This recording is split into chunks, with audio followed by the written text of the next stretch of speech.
Hey everyone, and thanks for tuning in for another one of these little mini lectures, if we could use that term.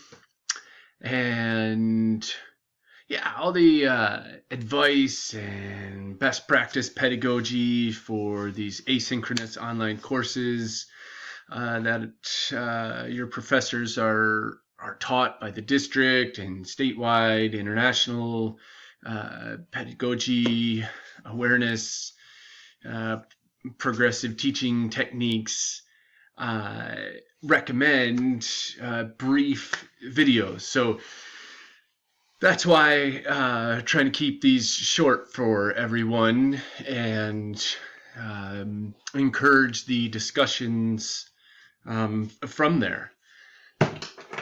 So I wanted us to take a little bit of a deeper look at one of the SE exam questions that perhaps you remember me referring to in last week's video, and at the end of this unit, our first half of the course.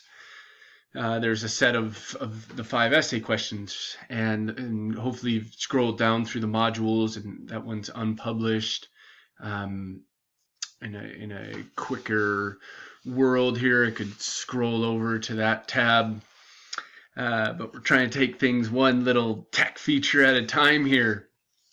And so I wanted us to dive a little bit deeper into this first one in terms of why would a student of humankind invest in the study of geography, and I'll continue to unpack that a little bit. But some of my intention here is that so that you just don't get a few weeks from now halfway through the course and it's your first time looking at this. And I want us to also step away from the model that, or the thinking that, oh, this is the first essay question, it just applies to the first week or second module, and so on and so forth. That we're training ourselves in seeing the interactions, the interconnections between these different themes and questions, and really trying to engage our minds and hopefully our hearts in these issues, more so than just compartmentalized boxes, if you will. And so that goes on to ask you to assess the strengths of geography as a subject and provide specific examples, how geographic awareness is utilized well in certain cases and in others ignored. And this used to read as, give examples of good and bad geography. And you'll see that's what I have divided out here. And, so why I changed it to how geographic awareness is utilized well is that's a more encompassing framing than framework, if you will, than just good geography and bad geography. Clearly, like so many different phenomena across Earth, there's going to be a continuum or a spectrum. But we can, just take a step back from that for a little bit and recognize how, becoming more aware of various different processes or policies in different places around the world that that embody that take on a utilization of geographic awareness, how that can serve both humanity and our ecosystems, and again remembering the inseparability of them. So there's one of the strengths of geography, then we could say, as a discipline and as a life path, if you will, as a perspective to take out into the world, is what I mean by a life path, is just that recognition of the interconnection of all phenomena, both social and natural, seeing those as completely interwoven. And so once we can begin from that place of viewing interconnection, the benefit of then being able to look for and recognize patterns of how any phenomena in any process, it can be distributed and differentiated. You'll hear me come back to those two big processes of geography, of humanity, time and time again in this course. And then, from there, looking at the reciprocation of, in the example of a human process onto the of a physical geography landscape, and vice versa, reciprocated back. So just as a classic example, like how humanity has created urban zones and cities, and a massive fundamental shift to the physical landscape. This word impermeability is popping into my eye there from bad geography, but here I'm mainly using it to refer to social phenomena, but across our urban landscapes, the impermeable surfaces that we have created, not only with tars in terms of asphalts, but cements and plastic membranes in certain sports fields. So this has an enormous effect on the urban ecosystems. And then, but cycling it back, how those urban systems have affected us as humans, right? We can begin to see these cyclical, reciprocal dynamics. But yeah, so you see the clock ticking away here, but we can just take a minute to reflect on some of that. I know a lot of these concepts are new. A lot of them are shared across other social science and physical science disciplines that I know a lot of you are coming from. So that's great. And we can begin to funnel this a little bit more into looking at this good and bad geography. And again, here we're thinking about not just this word geography as a discipline. It is that, but it's also the geography across space, right? It's a huge asset, a huge strength of geography is it looks at how these phenomena that we take a keen eye to, any human or physical process, how it is rooted in space, its spatial distribution. Space is another one of these key concepts that we return to time and again in geography, and really encompasses that distribution and differentiation, those lenses into the processes that we want to study. But our geography, just like we could study politics in college, but there's also the politics of the world around us, or local county politics, city, at various different scales.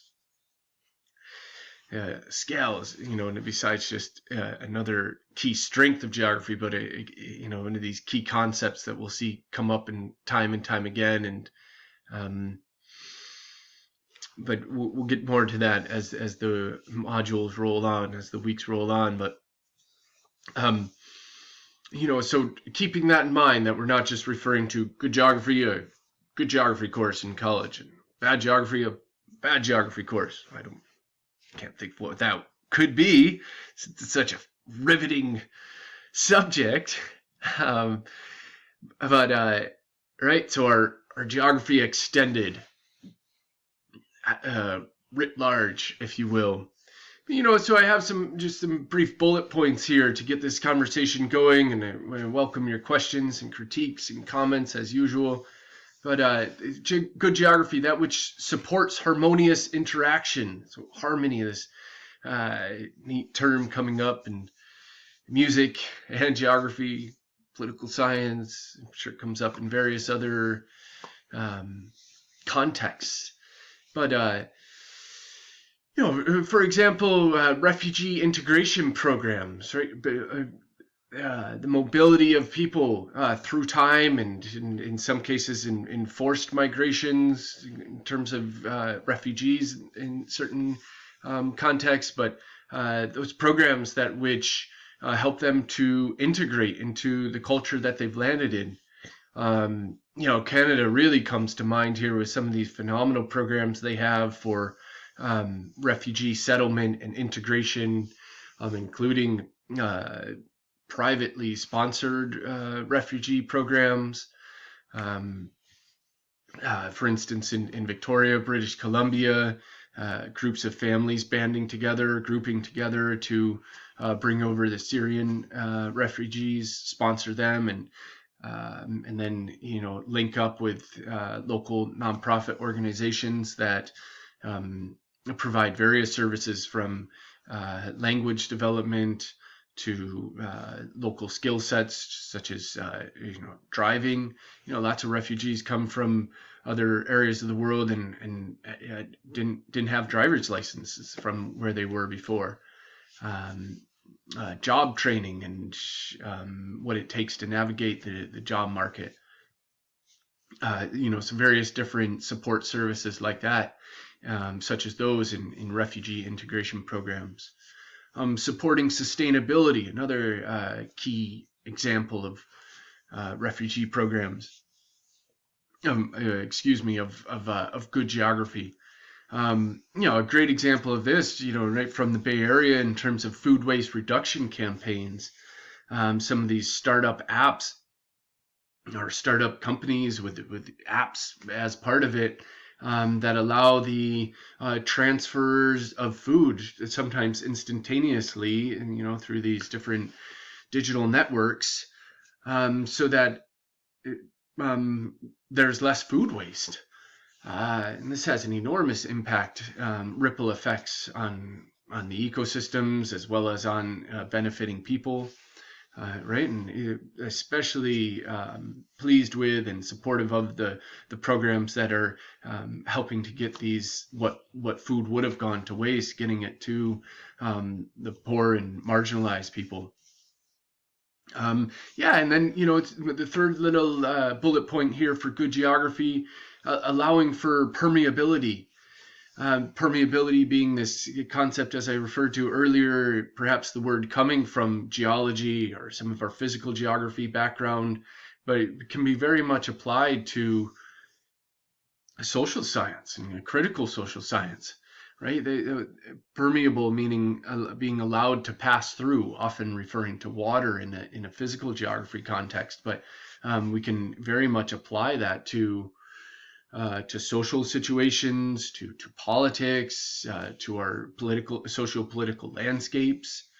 And a great example of this is mobility across borders. The European Union comes to mind in terms of a high degree of permeability in borders. What a lot of critical social scientists would say provides a novel a model. A noble model for the world to try to emulate with cross-border, not just trade of goods and services, but of movement of people.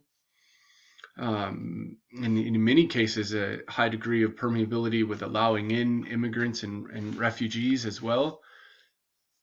And then we can contrast that with bad geography and that which doesn't take geographic awareness into account that well, as another prism for us to try to understand our world. Why would a student of humankind, why would we all invest in the study of geography?